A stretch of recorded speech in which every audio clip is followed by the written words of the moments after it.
Whether you're just starting out or you're a seasoned pro, you've probably noticed something about your hearing. It's unique, just like your fingertips. Today, we're diving into how to work with the hearing that you have and the hearing that you don't have to get consistent, professional results in your audiobook mastering.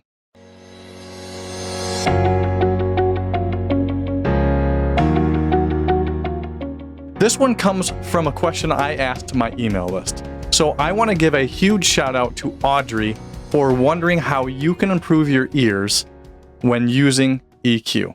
It may seem obvious, but everyone's hearing is different. Some of us might hear those crisp 7 kilohertz frequencies like a hawk, while others might not pick them up so easily, and that's okay. Audio work is less about perfect hearing and more about understanding how to use your ears, your tools, and a bit of know-how of how to get the job done. So how do we get better at listening? Well, tip number 1 is just one word: training. Just like you wouldn't run a marathon without some practice, you shouldn't expect to master audio without training your ears. There are tons of apps out there, but the one that I like the most is QuizTone's EQ Ear Training, which is only around $5 US. This EQ ear training app helps you train your ears to recognize specific frequencies.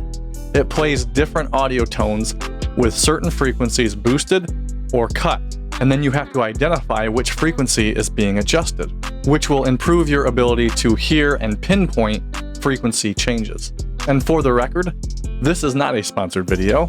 I just really like how well the app works.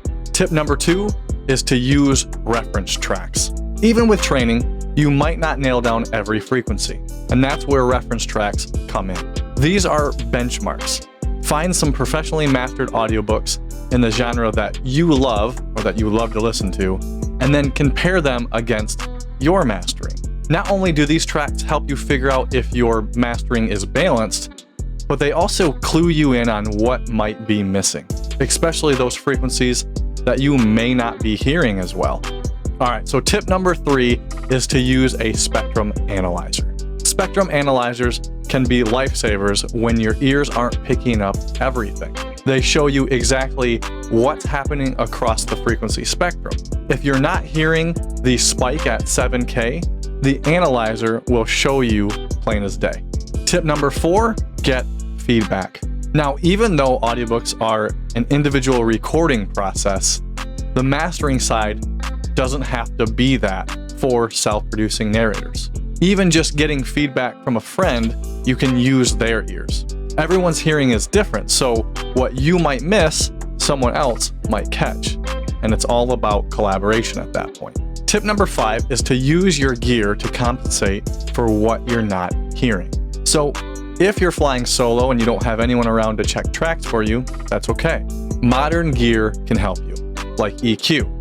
That can help you identify and adjust those frequencies that you're not hearing so well. You can boost what you need and cut what you don't, and then trust that your tools will help you balance everything out.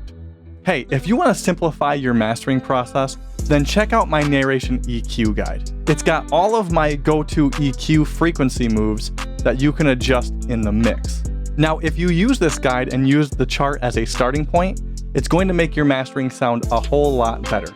So you can pick this up at thehomeaudioproject.com/EQ. Tip number 6 is to know your strengths and your weaknesses. Another thing that's critical is to know your own strengths and weaknesses.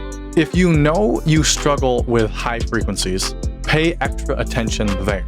Use your visual tools, trust your reference tracks, and don't be afraid to make adjustments based on what you're seeing, not just on what you're hearing.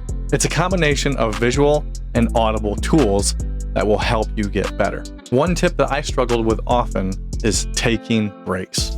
Taking a break from using your critical listening skills is super important.